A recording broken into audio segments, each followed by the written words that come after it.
thing I can see is my own silhouette.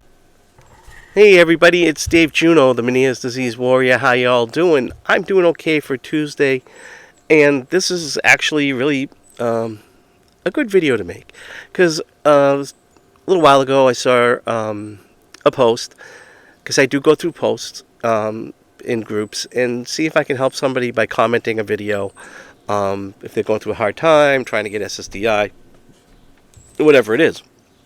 So, yeah, I do try to comment sometimes, because I'm hopefully helping somebody.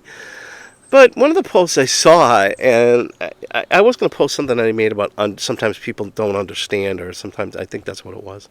If you want to make a new video about that, because what she said really wasn't wrong, and it wasn't bad, and actually it was a really good comment for being in a group, because you don't have to worry about your family seeing it or your friends seeing it. But it went on the lines of, I wish I could give this to some family and friends for 30 minutes and so they'll know exactly how I feel. Okay, that's a good post, and it's a venting thing. And I understand it. But the thing is, I wouldn't want to give this to my worst enemy. Okay? Seriously.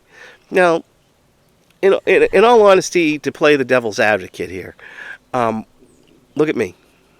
Can you tell that I've had an attack earlier today? I mean, maybe you can. Maybe with my eyes you can tell. But if you didn't know me, could you tell? No, I did have an attack earlier today.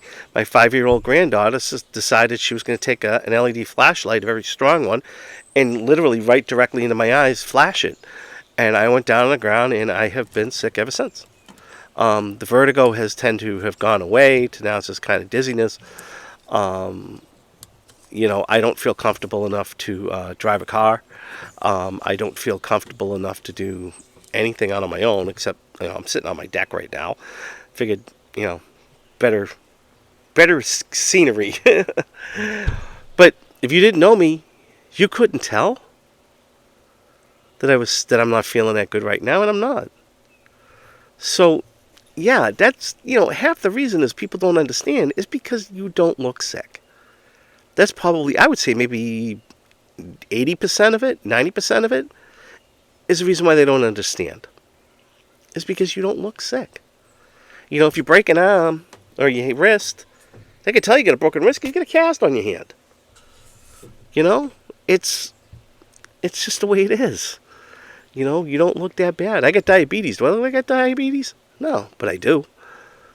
It's one of those things that people see. And even family members, because, I've had this 6 years, been diagnosed, I've been dealing with it for 9 years. My own wife, tends to forget sometimes.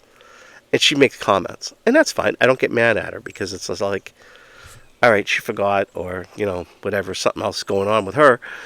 So I'm not going to get mad at her. She knows, she knows what she said. And usually after she says it, she apologizes right away, figuring I'm going to get mad. But it doesn't pay to get mad anymore. So I don't usually bother it, and she'll say it herself, you just don't look sick sometimes. Sometimes you look like you can go outside and mow the lawn, or you can go take a ride somewhere and deliver something to our daughter out in Connecticut, and this and that and the other thing. Just, I'm sorry. That's okay. I get it. But, outside of my house, I don't care if people don't get it. It's not my problem to make my friends or extended family, cousins, understand what's going on with me. That's not my job. That's not my problem. That's their problem. And fortunately, I'm extremely lucky that I have a family that I don't know if they fully understand, but they're compassionate towards me.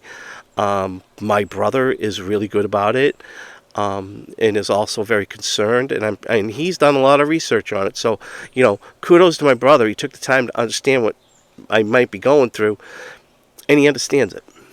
I give him a lot of credit for that, because a lot of family members don't do that. My brother did, and that's awesome.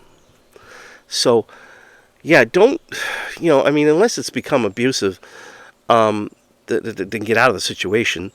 if it's become an abusive thing. But don't let it don't let it get to you. Don't let it stress you out if others don't understand it. Because seriously, they're not going to understand it unless they're going through it. And that's just human nature. And it's been like that since the beginning of time. Nobody's going to understand what you better than you. Okay? So that's really what I wanted to get out, that short message. Because sometimes people are stressing themselves out way too much because other people don't understand it. And like I said, if it's a spouse, a husband or a wife, or it becomes, verbal abuse, then yeah, you got a problem and you need to get out of there. But if it's not in your house and it's with friends and maybe distant, extended family, cousins, things like that, that's not your problem. That's their problem. Let them don't get stressed out because they have a problem. And on that note, hey, it's Tuesday night. I'm gonna edit this and relax the rest of the day, and hopefully I'll feel better tomorrow. So on that note, take care, everybody, and I will talk to you all soon. Better days are coming. Take care.